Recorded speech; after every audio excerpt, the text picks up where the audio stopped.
Here's something that I just found out existed, proving the old adage that ignorance is bliss. Erotic weight gaining is a thing, unfortunately. The New York Post reports on the important story of a guy named Brian, nicknamed Gainer Bull, who has intentionally gained over 300 pounds. He eats 10,000 calories a day. One meal for him is like 3 combo meals, 5 or 6 sides. Now has a stomach the size of a small asteroid. And again, all of this is on purpose. Some kind of like fetish.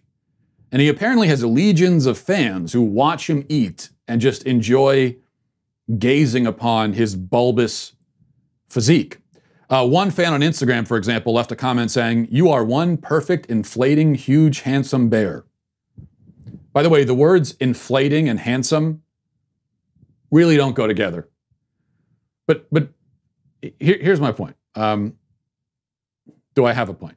I think I do. The point is that the internet should be destroyed. It is a cancer. It is a virus.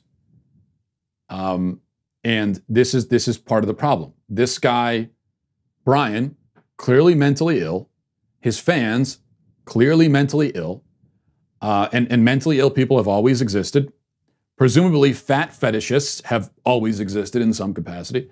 But now with the internet, people like this are able to congregate. They're able to form communities where they encourage each other in their perversion and their degeneracy.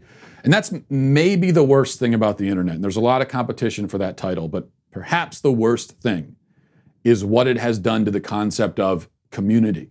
Because it used to be that your community was the neighborhood where you live, or you form a community as a church, or around some other sort of solid, healthy thing. Real world thing. Now a community just becomes a collection of people who enjoy the same thing. And often the thing they enjoy is repulsive and self-destructive and bizarre. So there's no edification, there's no growth. Well, there is growth, just not emotional and spiritual growth, is what I'm talking about. There's nothing positive to come of the community other than this mutual encouragement to continue being weirdos. And that's most of the community on the internet. That's really what it is. It's just a bunch of weirdos getting together and encouraging each other and telling each other that they're not really weirdos. It's someone has some freaky, gross thing they're into. They can just Google it, and boom, they find a whole collection of other lunatics just like them. Whereas in the past, before the internet, they would have hidden that part of themselves in shame, as they should. Maybe seek counseling for it. Either of those options are better than what we have now, because now you can, it's certainly preferable or preferable to going on Instagram and getting your kicks by watching a morbidly obese man eat a burrito, which is where we are now. And by the way, this cheapening of the idea of community, it doesn't just apply to this fetish type of stuff. I mean, I think it applies even to, people that say they're in a community because they all like the movie Star Wars or something like that. Or, communities of people that play video games. There's nothing wrong with playing video games or liking Star Wars. That's not really a community, though. That's just, you enjoy the same thing, great. That shouldn't be a community because there's no shared value system there.